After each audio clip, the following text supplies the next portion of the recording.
Greetings, humans living in Catlandia. DQ here. I'm coming to you from Golden Gate Park today. I'm here in the shadows, out in the outskirts of the park, because literally every time I try to do one of these videos, somebody pops out from under a rock or a bush and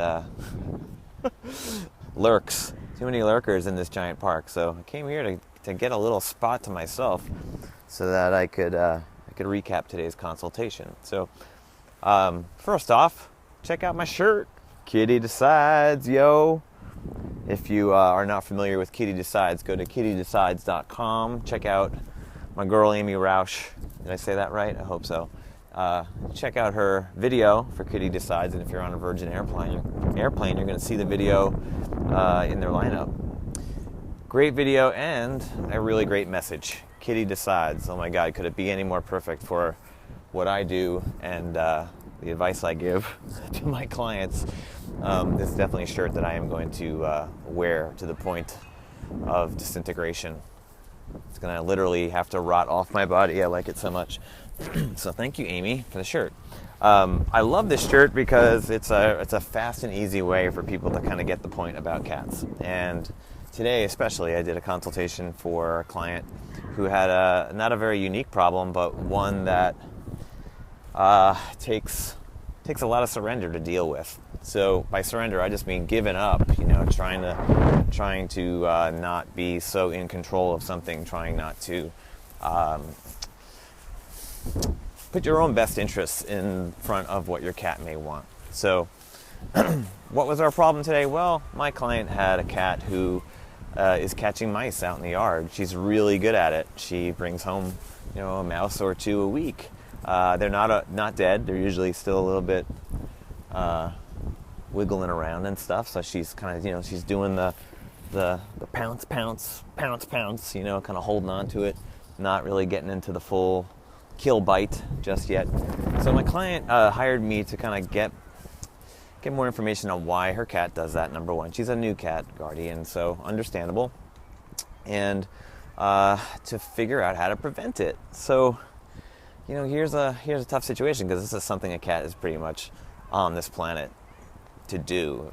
They're born to catch prey, and when you live in an area where my client was, up in the hills here in San Francisco, there is a plethora of mice and prey and all kinds of stuff for them to go after. So this is an indoor-outdoor cat, spends a lot of time outside, and when inside, doesn't find a whole lot to do. So how do you stop a cat from catching mice? I think, number one, you have to understand that this is what the cat wants to do and what the cat is supposed to do. So when you can surrender to that a little bit, let that be, and think of, well, how do we work around it? Well, how do we?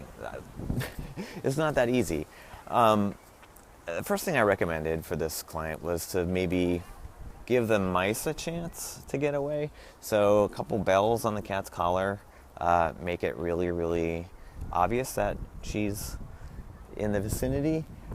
We could hear her, just going up and down the steps and stuff. So to me, I was like, that's great. Maybe the mice will hear her coming and they can get out of the way.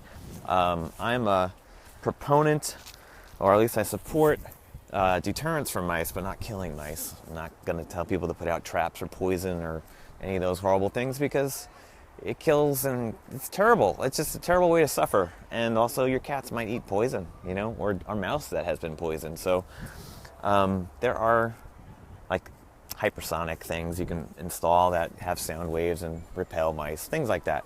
But mostly, outside of trying to prevent it, you have to think about, well, what is it that my cat wants? Why are they out there doing their jobs the way they're supposed to do?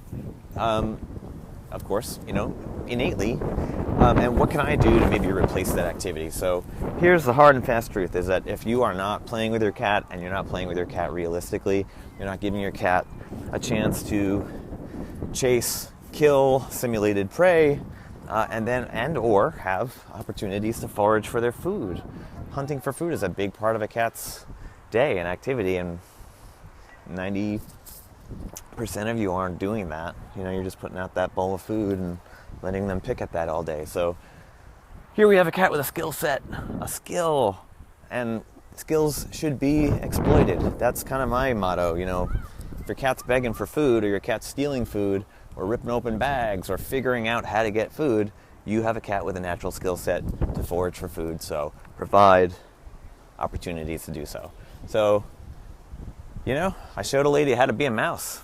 I showed her how to move a toy like a mouse, how to make it do mice things, how to provide opportunities for food, growth, how to make the inside of the house more of a place to claim than the outside. And, you know, that's also a big point, is that people are afraid to catify their homes.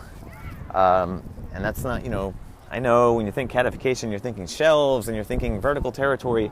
That's true. And that's amazing if you can do it. But if you can't, you don't have the space, just having furniture for your cat to claim their own in places like your living room, your bedroom, places of high significance to you are high significance to your cat. And those are the places they want to mark, scratch, and claim as their own. So have those opportunities.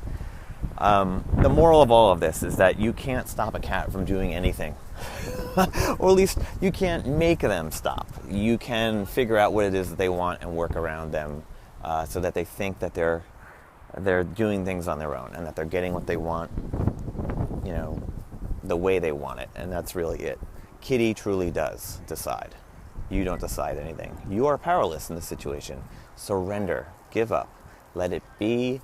Just forgive yourself. And that, that's a big point to make with a lot of my clients, is that they feel really, really guilty and they feel responsible for their cat's behavior, especially when things are misfiring. So a big part of my consultations with my clients is just allowing them to forgive themselves, to release themselves from that guilt.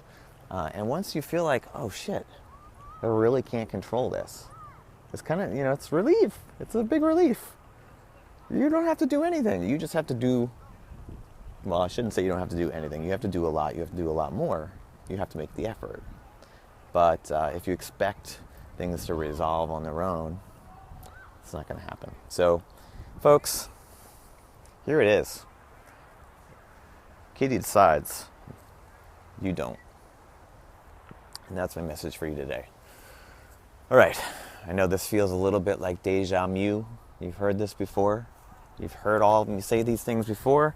But I'm going to keep saying it until the point drives home. All right?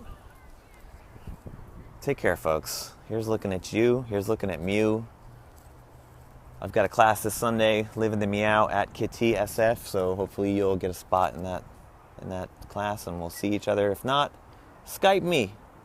GoCatGoSF.com. Ta-ta.